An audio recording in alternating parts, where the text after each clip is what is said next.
আপোনালোকে চাই আছে ৰিয়েল ফেক্টছ আছাম। শিক্ষকসকলৰ কিছুমান গুৰুত্বপূৰ্ণ খবৰ লৈ এই ভিডিঅ'টো লৈ আহিছোঁ। বিশেষকৈ এটা খবৰ আহিছে যে ৰাজ্যৰ 19খন জিলাৰ বাবে 944টা স্নাতক শিক্ষকৰ পদ সৃষ্টি কৰা হৈছে।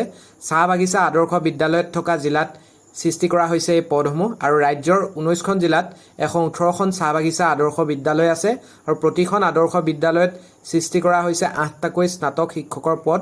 খালি এই পদসমূহ আগৰ পদসমূহে পুনৰ স্নাতক শিক্ষকৰ পদ ৰূপে অনাৰ বাবে কৰ্মৰত শিক্ষকসকলক নিযুক্তি দিয়া হ'ব। গতিকে বৰ্তমানে কৰ্মৰত শিক্ষকসকলক নিযুক্তি দিয়া হ'ব এই সংশ্লিষ্ট পদসমূহত। অৰ্থাৎ কিছুমান পোষ্ট আপোনালোকে গম পায় যে কিছুমান ছাবজেক্টৰ পোষ্ট ইতিমধ্যে নাইকিয়া হৈ গুচি গ'ল, কিন্তু শিক্ষকসকল যিহেতু কৰ্মৰত হৈ আছে সেই শিক্ষকসকলকে পুনৰ স্নাতক শিক্ষকৰ পদৰ বাবে চাহ বাগিচা আদৰ্শ বিদ্যালয়সমূহত নিযুক্তি দিয়া হ'ব। লগতে এতিয়াৰ পৰা চাহ বাগিচা আদৰ্শ বিদ্যালয়ৰ পৰাই দৰমহা পাব শিক্ষকসকলে। ইয়াৰ বাবে চাহ বাগিচা আদৰ্শ বিদ্যালয়ৰ প্ৰধান শিক্ষকক বিত্তীয় ক্ষমতা প্ৰদান কৰা হৈছে। দ্বিতীয়তে অন্য এটা গুৰুত্বপূৰ্ণ খবৰ হৈছে আপোনালোকে গম পায় যে graduate teacher, post graduate teacher আৰু লগতে DEELP UPৰ ক্ষেত্ৰত কি হ'ল, যিহেতু আপোনালোকে গম পায় যে ফাৰ্ষ্ট ফেজ ভেৰিফিকেশ্যন DEELP UPৰ মাৰ্চ মাহতে হৈ গৈছিল আৰু পৰৱৰ্তী সময়ত যেতিয়া মে' মাহত পষ্ট গ্ৰেজুৱেট টিচাৰৰ ৰিজাল্ট দিলে আৰু তাৰপিছত নথি পৰীক্ষণ হ'ল, তাৰপিছত গ্ৰেজুৱেট টিচাৰৰ ৰিজাল্ট দিলে, তেতিয়া কি হ'ল, বহুতো কিন্তু DEELP ভেৰিফিকেশ্যন কৰি অহা প্ৰাৰ্থীয়ে গ্ৰেজুৱেট টিচাৰ পষ্টসমূহতো তেওঁলোকৰ নাম অহাৰ বাবে ডকুমেণ্ট ভেৰিফিকেশ্যন কৰিলে, যাৰ ফলত UP আৰু গ্ৰেজুৱেট টিচাৰৰ মাজত এটা অভাৰলেপিং হৈ আছে DEE আৰু DSEৰ।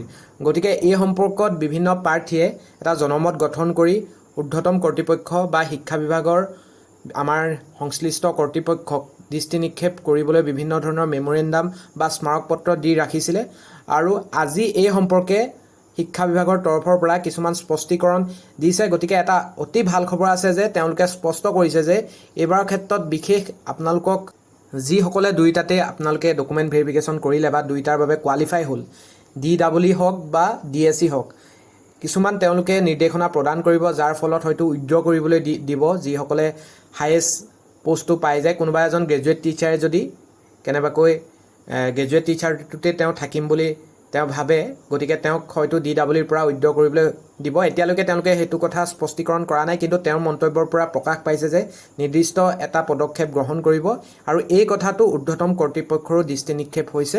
গতিকে এইটো সঁচাকৈ ভাল খবৰ, যিহেতু শিক্ষা বিভাগৰ LP UP অথবা আমাৰ যিখিনি GT PGT গোটেইখিনিতে বহুত প্ৰাৰ্থীক বিশেষকৈ UP আৰু GTৰ মাজত বা UP আৰু PGTৰ মাজত অভাৰলেপিং হোৱাৰ সম্ভাৱনা যথেষ্ট বেছি আছিলে, কাৰণ দুইটা বেলেগ বেলেগ ডিপাৰ্টমেণ্টে অনুষ্ঠিত কৰি আছে বা ডকুমেণ্ট ভেৰিফিকেশ্যন কৰি আছে। গতিকে শিক্ষা বিভাগে যদি মন কৰে এই ক্ষেত্ৰত সেই অভাৰলেপিংটো দূৰ কৰিব পাৰিব। গতিকে আজি আমাৰ শিক্ষা বিভাগৰ প্ৰতিনিধিয়ে যেনেধৰণে এই সম্পৰ্কে মন্তব্য কৰিছে, স্বাভাৱিকতে এটা আশাৰ ৰেঙনি আহিছে। আজি কি বুলি এই সম্পৰ্কত মন্তব্য কৰিছিল আমি ভিডিঅ'টোত চাওঁ আহক।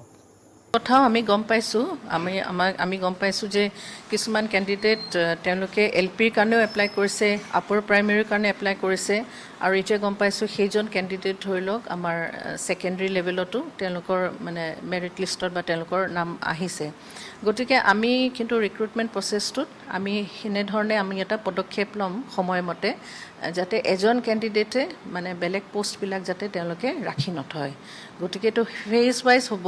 এতিয়া আমাৰ বৰ্তমান এইটো ফেজ চলি আছে আৰু এইটো আমাৰ ওপৰ পৰ্যায়ৰ লেভেলতো সেইটো অকণমান দৃষ্টিগোচৰো আছে আৰু সেই অনুপাতে আলোচনাও কৰা হৈছে আৰু সেই নিৰ্দেশ অনুযায়ী আমি সেনেকুৱা ধৰণৰ এটা পদক্ষেপ লোৱা হ'ব যাতে এজন কেণ্ডিডেটে কেইবাটাও পোষ্ট তেওঁ মানে অকুপাই নকৰে, যাতে পোষ্টখিনি বেলেগ কেণ্ডিডেটক মানে ডিপ্ৰাইভ কৰা নহয়। মানে